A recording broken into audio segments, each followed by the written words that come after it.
یہ ایک سحر انگیز رات تھی میرے پیارے قاری، ایک ایسی رات جو انسان صرف اسی عمر میں دیکھ سکتا ہے جب وہ جوان ہوتا ہے۔ آسمان پر تارے اس قدر چمک رہے تھے اور وہ ایسا روشن تھا کہ اسے دیکھ کر انسان خود بخود یہ سوچنے پر مجبور ہو جاتا ہے، کیا اتنے خوبصورت اور چمکدار آسمان کے نیچے بھی چڑچڑے، غصیلے اور کڑوے مزاج کے لوگ رہ سکتے ہیں؟ یہ سوال بھی بہت معصوم اور جوانی کا ہے میرے پیارے قاری، لیکن خدا کرے کہ ایسے خوبصورت سوال تمہارے دل میں بھی بار بار ابھرے۔ چڑچڑے اور غصیلے لوگوں کی بات چلی ہے تو مجھے اپنا وہ پورا دن یاد آ گیا۔ صبح سویرے سے ہی میرا دل ایک عجیب اور بھاری اداسی کی بوجھ تلے دبا ہوا تھا۔ مجھے اچانک یوں لگا جیسے میں اس دنیا میں بالکل اکیلا رہ گیا ہوں، جیسے ہر کوئی مجھے چھوڑ کر دور جا رہا ہے اور مجھ سے کنارہ کش ہو رہا ہے۔ اب آپ یقیناً مجھ سے پوچھیں گے کہ اس ہر کوئی سے میری کیا مراد تھی۔ سچ تو یہ ہے کہ سینٹ پیٹرزبرگ میں تقریباً 8 سال گزارنے کے باوجود میرا کوئی ایک بھی واقف کار یا دوست نہیں تھا، لیکن سچ پوچھے تو مجھے دوستوں کی ضرورت ہی کیا تھی۔ میں تو پورے پیٹرزبرگ کو ہی اپنا دوست سمجھتا تھا۔ میں گلیوں میں گھومتے ہوئے لوگوں کے چہرے کو اتنے غور سے دیکھتا کہ مجھے ان کے چہرے زبانی یاد ہو چکے تھے۔ جب وہ خوش ہوتے تو میرا دل باغ باغ ہو جاتا، اور جب وہ اداس ہوتے تو میں بھی غمگین ہو جاتا۔ فانٹینکا کے نہر والے راستے پر مجھے ہر روز ایک معذور بوڑھا ملتا تھا۔ اس کا چہرہ انتہائی سنجیدہ اور خیالات میں ڈوبا ہوا ہوتا تھا۔ وہ چلتے چلتے ہمیشہ اپنے آپ سے کچھ سرگوشیاں کرتا، ہوا میں اپنا بایاں ہاتھ لہراتا اور دائیں ہاتھ میں سونے کی ہڈیاں والی ایک مڑی تڑی لاٹھی تھامے رکھتا تھا۔ وہ بوڑھا بھی مجھے پہچاننے لگا تھا اور مجھ میں گہری دلچسپی لیتا تھا۔ اگر میں کسی دن ٹھیک وقت پر اسے وہاں نہ ملتا تو مجھے یقین ہے کہ وہ اداس ہو جاتا ہوگا۔ کبھی کبھار تو ہمارا یہ رشتہ اتنا گہرا محسوس ہوتا تھا کہ ہم ایک دوسرے کو دیکھ کر ٹوپی اتارنے ہی والے ہوتے، مگر عین وقت پر شرما کر ہاتھ نیچے کر لیتے اور ایک دوسرے کو ہمدردی بھری نظروں سے دیکھتے ہوئے آگے گزر جاتے۔ صرف لوگ ہی نہیں، گلیوں کے مکان بھی میرے دوست تھے۔ جب میں سڑک پر چلتا تو مجھے یوں لگتا جیسے ہر گھر سڑک پر آگے بڑھ کر اپنی کھڑکیوں سے مجھے دیکھ رہا ہو اور کہہ رہا ہو، صبح بخیر، آپ کیسے ہیں؟ خدا کا شکر ہے میں بالکل ٹھیک ہوں، اور مئی کے مہینے میں مجھ پر ایک نئی منزل بنائی جانے والی ہے۔ یا پھر تم سناؤ کیسے ہو؟ کل میری سفیدی اور سجاوٹ ہونے والی ہے۔ یا تمہیں پتا ہے کل رات میں جلتے جلتے بچا، میں تو بری طرح ڈر گیا تھا۔ ان مکانوں میں میرے کچھ پسندیدہ اور پکے دوست تھے۔ ایک گھر کا تو اس گرمی میں باقاعدہ کسی آرکیٹیکٹ سے علاج ہونا تھا، اور میں روز وہاں سے گزرتا تھا تاکہ دیکھوں کہ کہیں اس کا علاج بگڑ نہ جائے۔ لیکن میں اس پیارے خوبصورت گلابی رنگ کے چھوٹے سے مکان کو کبھی نہیں بھول سکتا۔ وہ اینٹوں کا بنا ہوا اتنا معصوم اور پیارا گھر تھا کہ اپنے بدصورت پڑوسیوں کے بیچ فخر سے سر اٹھا کر کھڑا رہتا تھا۔ جب بھی میں وہاں سے گزرتا میرا دل خوشی سے بھر جاتا، مگر پچھلے ہفتے جب میں وہاں سے گزرا اور اپنے اس پیارے دوست کو دیکھا تو مجھے یوں لگا جیسے وہ رو کر مجھ سے کہہ رہا ہو، انہوں نے مجھے پیلا رنگ دیا ہے ظالموں نے، ان وحشیوں نے کالموں اور سجاوٹ کی پٹیوں تک کو نہیں بخشا اور میرے پیارے گلابی دوست کو کینری چڑیا کی طرح پیلا بنا دیا۔ میرا تو دل خراب ہونے لگا، اور آج تک مجھ میں اتنی ہمت نہیں ہوئی کہ اپنے اس بدصورت کیے گئے دوست کی شکل دوبارہ دیکھنے وہاں جاؤں۔ 3 دن تک میں اس عجیب سی بے چینی کی وجہ نہ سمجھ سکا۔ سڑک پر نکلتا تو مجھے لگتا کہ کوئی چیز غائب ہے، نہ وہ چہرے نظر آ رہے تھے نہ وہ چہل پہل۔ اور گھر پر تو میرا دم گھٹنے لگا تھا۔ 2 شاموں تک میں نے اپنے سر کو پیٹتا رہا کہ آخر میرے اس چھوٹے سے کونے میں ایسا کیا بدل گیا ہے جو مجھے اتنی گھٹن ہو رہی ہے۔ میں حیرت اور پریشانی سے اپنے کمرے کی میلی کچیلی ہری دیواروں کو دیکھتا، اس چھت کو نہارتا جہاں میری ملازمہ میٹرونا نے بڑی لاڑ پیار سے مکڑی کے جالوں کی ایک پوری بستی پال رکھی تھی۔ میں نے اپنے کمرے کی ایک کرسی کو چیک کیا کہ کہیں خرابی یہاں تو نہیں، کیونکہ اگر میرے کمرے کی کوئی ایک ایسی کرسی بھی اپنی جگہ سے ذرا سی ہل جائے تو میرا پورا توازن بگڑ جاتا ہے اور مجھے اپنا آپ کھویا کھویا لگتا ہے۔ میں نے کھڑکی سے باہر جھانکا مگر سب بیکار، مجھے کچھ سمجھ نہ آیا۔ آخر کار آج صبح مجھے اصل بات سمجھ میں آئی۔ ارے پورا سینٹ پیٹرز برگ خالی ہو رہا تھا اور سب لوگ اپنے دیہاتی گھروں کی طرف ہجرت کر رہے تھے۔ مجھے معاف کیجیے گا کہ میں اتنے عام سے الفاظ استعمال کر رہا ہوں، لیکن اس وقت میرا ذائقہ اور مزاج اچھے الفاظ چننے کا نہیں ہے۔ گلیوں میں جو بھی معزز شخص بگھی کرائے پر لیتا دکھائی دیتا، میری نظروں میں وہ فوراً اپنے بال بچوں کو لے کر شہر سے باہر بھاگنے والا خاندانی سربراہ بن جاتا۔ سڑکوں پر فرنیچر کی بوریاں اور پہاڑ لادے بیل گاڑیاں گزر رہی تھی، جن پر میزیں، کرسیاں، صوفے اور گھر کے برتن لدے ہوئے تھے، اور اکثر ان سب کے اوپر ایک بوڑھی خان سامان باورچن بڑی سنجیدگی سے بیٹھی اپنی مالک کے اس سامان کی ایسے حفاظت کر رہی ہوتی تھی جیسے وہ اس کی آنکھ کا تارا ہو۔ نہر کے پانیوں پر بھی، کشتیوں پر بھی فرنیچر لاد کر لے جایا جا رہا تھا۔ مجھے ایسا لگا جیسے پورا شہر سڑکوں اور کشتیوں پر سوار ہو کر کہیں دور جا رہا ہے اور پیٹرز برگ ایک سنسان ریگستان بننے والا ہے۔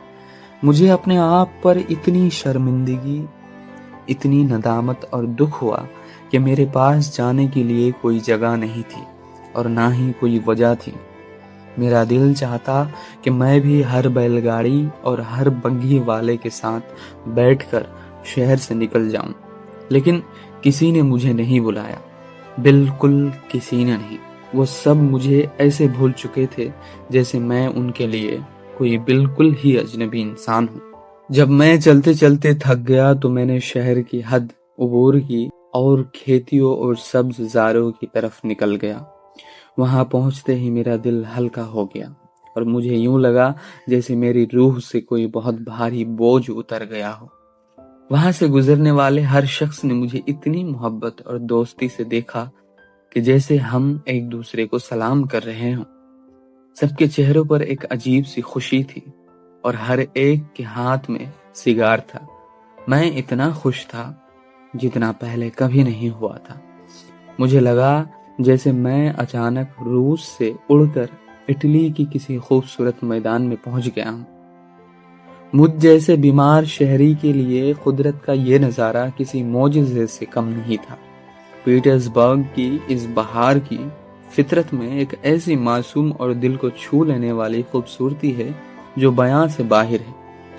جب بہار آتی ہے تو قدرت اپنی پوری طاقت کا مظاہرہ کرتی ہے، پتے پھوٹتے ہیں اور پھول کھلتے ہیں۔ اسے دیکھ کر مجھے ہمیشہ ٹی بی کا شکار وہ کمزور اور بیمار لڑکی یاد آتی ہے جس کی طرف لوگ یا تو ترس کھا کر دیکھتا ہے یا محبت سے یا پھر اسے بالکل نظر انداز کر دیتے ہیں، لیکن پھر اچانک کسی ایک جادوئی لمحے میں وہ بیمار لڑکی نہ جانے کیسے بے پناہ حسین اور دلربا نظر آنے لگتی ہے۔ اس پیلے اور مرجھاؤ ہونے گالوں پر لالی دوڑ جاتی ہے، اس کا سینہ سانسوں کے اتار چڑھاؤ سے ابھرنے لگتا ہے اور اس کا غائب ہو چکا حسن ایک دم لوٹ آتا ہے۔ وہ کھلکھلا کر ہنس پڑتی ہے اور اس کی ہنسی میں زندگی کا ساز بجنے لگتا ہے۔ آپ حیرت سے ادھر ادھر دیکھتے ہیں کہ آخر یہ معجزہ کیسے ہوا، لیکن ہے وہ جادوئی لمحہ پلک جھپکتے ہی گزر جاتا ہے۔ اگلے ہی دن جب آپ اس لڑکی سے ملتے ہیں تو وہ اس کے چہرے پر وہی پرانی اداسی، وہی زرد رنگت، وہی دھیمی اور ڈری ہوئی حرکت ہوتی ہے، اور اس کے چہرے پر ایک پچھتاوا اور گہرا دکھ جھلک رہا ہوتا ہے کہ وہ ایک عارضی لمحے کے لیے کیوں مسکرائی تھی، اور آپ کو دکھ ہوتا ہے کہ وہ چند لمحوں کی خوبصورتی اتنی جلدی ختم ہو گئی کہ آپ کو اس سے جی بھر کر محبت کرنے کا موقع بھی نہیں مل سکا۔ میں شہر کے اس سفر سے بہت دیر سے لوٹا۔ جب میں اپنی رہائش گاہ کی طرف بڑھ رہا تھا تو رات کے 10 بج چکے تھے۔ میرا راستہ نہر کے کنارے بنی سڑک سے گزرتا تھا، جہاں اس وقت دور دور تک کوئی انسان موجود نہیں تھا، کیونکہ میں شہر کے ایک بہت ہی دور دراز اور سنسان کونے میں رہتا ہوں۔ میں خوشی کے مارے گنگناتا ہوا چل رہا تھا، کیونکہ جب کوئی اکیلا انسان بہت خوش ہوتا ہے تو وہ خود ہی سے باتیں کرنے لگتا ہے یا دھیمی آواز میں گنگنانے لگتا ہے، بالکل اس اکیلے انسان کی طرح جس کے پاس اپنی خوشی بانٹنے کے لیے کوئی سچا دوست نہ ہو۔ اسی دوران میرے ساتھ ایک نہایت ہی حیران کن واقعہ پیش آیا۔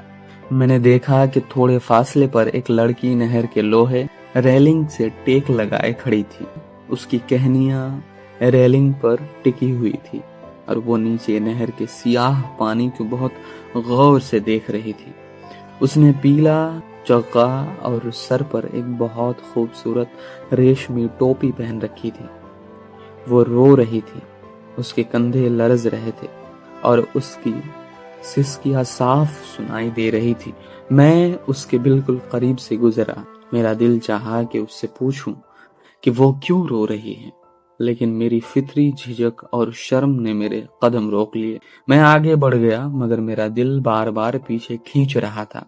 میں کچھ قدم دور جا کر رکا اور مڑ کر دیکھا، لڑکی نے شاید میرے قدموں کی آواز سنی تھی، اس لیے اس نے فوراً اپنے آنسو پونچھے اور سیدھی کھڑی ہو کر چلنے لگی۔ لیکن اسی لمحے میں نے دیکھا کہ ایک ادھیڑ عمر کا شرابی آدمی، جس نے شریف بننے کی کوشش میں لمبا اوور کوٹ پہن رکھا تھا، دباؤ قدموں سے اس لڑکی کا پیچھا کر رہا تھا۔ وہ لڑکی گھبرا کر نہر کی دوسری طرف بھاگنے لگی، مگر وہ شرابی تیزی سے اس کے قریب پہنچ رہا تھا۔ لڑکی خوف سے کانپنے لگی اور اس نے مدد کے لیے پکارا۔ میں نے ایک سیکنڈ بھی ضائع کیے بغیر اپنی گانٹھ دار لاٹھی اٹھائی اور اس شرابی کی طرف لپکا۔ جب اس نے دیکھا کہ ایک نوجوان غصے میں لاٹھی تانے کھڑا ہے تو اس نے اسی وقت پیچھے ہٹنے میں ہی اپنی عافیت سمجھی اور اندھیرے میں غائب ہو گیا۔ لڑکی نے گھبراہٹ اور شکر گزاری کے ملے جلے جذبات کے ساتھ فوراً میرا بازو تھام لیا۔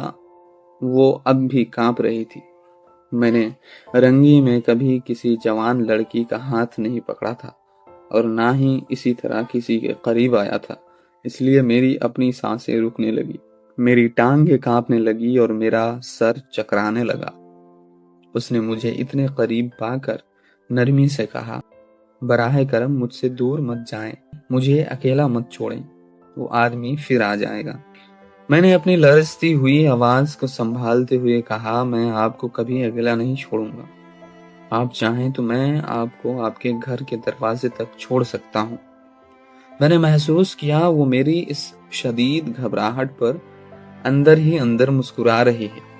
میں نے سچائی کا اعتراف کرتے ہوئے کہا، دیکھیے میں آپ سے جھوٹ نہیں بولوں گا، میں ایک ایسا انسان ہوں جس نے زندگی میں کبھی کسی عورت سے بات نہیں کی سوائے اپنی بوڑھی لینڈ لیڈی کے۔ میں بہت ہی شرمیلا اور ڈرپوک ہوں۔ میری یہ بات سن کر اس کی آنکھوں میں ایک چمک ابھری اور اس نے ہنستے ہوئے کہا، واقعی؟ لیکن خواتین کو مردوں کی یہ معصومانہ جھجک اور شرم بہت پسند آتی ہے اور مجھے بھی یہ بہت اچھی لگی۔ تو پھر آپ کا بازو لرز کیوں رہا ہے؟ میں نے جذباتی ہو کر کہا، کیونکہ میں خوشی اور خوف کے سحر میں ہوں۔ میں ایک خواب دیکھنے والا ڈریمر انسان ہوں، میری کوئی حقیقی زندگی نہیں ہے۔ میں دن رات بس اپنے کمرے کے کونے میں بیٹھ کر خواب بنتا رہتا ہوں کہ کاش مجھے کوئی ایسی لڑکی ملے جو مجھ سے پیار سے بات کرے جو مجھ سے نفرت نہ کرے اور نہ ہی میرا مذاق اڑائے۔ میں اکثر سڑکوں پر چلتے ہوئے خیالی لڑکیوں سے باتیں کرتا ہوں، ان سے کہتا ہوں کہ میں تنہائی کی موت مر رہا ہوں، اور آج جب آپ حقیقی دنیا میں میرے سامنے کھڑی ہیں تو مجھے لگتا ہے جیسے کوئی جادو ہو گیا ہو۔ ہم باتیں کرتے کرتے نہر کے کنارے بنے اس کے گھر کے دروازے تک پہنچ گئے۔ اب ہمارے بچھڑنے کا وقت تھا۔ میں نے تڑپ کر اس سے پوچھا، کیا میں آپ کو دوبارہ کبھی نہیں دیکھ سکوں گا؟ دیکھیے، اگر آپ نہیں بھی چاہیں تو بھی میں کل رات ٹھیک اسی وقت اسی نہر کے جنگلے کے پاس آ کر کھڑا ہو جاؤں گا۔ میں یہاں صرف اس لیے آؤں گا تاکہ اس جگہ کو چھو سکوں گا جہاں آپ کھڑی تھی، اور اپنی اس ویران زندگی کے اس سب سے خوبصورت لمحے کو اپنے خوابوں میں دوبارہ جی سکوں گا۔ اس نے میری معصومیت اور جذبات کی شدت کو دیکھ کر کہا، تم کتنے اچھے اور عجیب انسان ہو، میں تمہیں آنے سے کیسے روک سکتی ہوں؟ ویسے بھی مجھے خود کل رات ٹھیک اسی وقت یہاں آنا ہے۔ میں تمہیں ایک بات بتانا چاہتی ہوں، لیکن ایسا راز جو میرے دل پر بوجھ ہے، اور مجھے اس کے لیے کسی مخلص دوست کی مشورہ لینے والی کی ضرورت ہے۔ تم بالکل میرے جیسے ہو، لیکن میری ایک شرط ہے۔ میں نے بے صبری سے پوچھا، کیا شرط؟ میں ہر شرط ماننے کو تیار ہوں۔ اس نے سنجیدگی سے میری آنکھوں میں جھانکتے ہوئے کہا، شرط یہ ہے کہ تم مجھ سے محبت نہیں کرو گے، ہم صرف اور صرف دوست بن کر رہیں گے، کیونکہ میرا دل پہلے ہی کسی اور کے پاس امانت ہے۔ بولو، کیا تمہیں منظور ہے؟ میں نے اپنے دل پر ہاتھ رکھا اور ہنستے ہوئے کہا، مجھے منظور ہے، میں وعدہ کرتا ہوں، میں صرف تمہارا مخلص دوست بن کر رہوں گا۔ اس نے مسکرا کر مجھے الوداع کہا اور اپنے گھر کے اندر چلی گئی۔ اس رات میں خوشی کے مارے اپنے گھر واپس نہ جا سکا۔ میں صبح ہونے تک پیٹرز برگ کی گلیوں اور نہروں کے کنارے آوارہ گردی کرتا رہا، کیونکہ اس لڑکی نے مجھے زندگی میں پہلی بار یہ احساس دلایا تھا کہ میں بھی اس دنیا کا ایک حصہ ہوں اور میری تنہائی کا خاتمہ ہو چکا ہے۔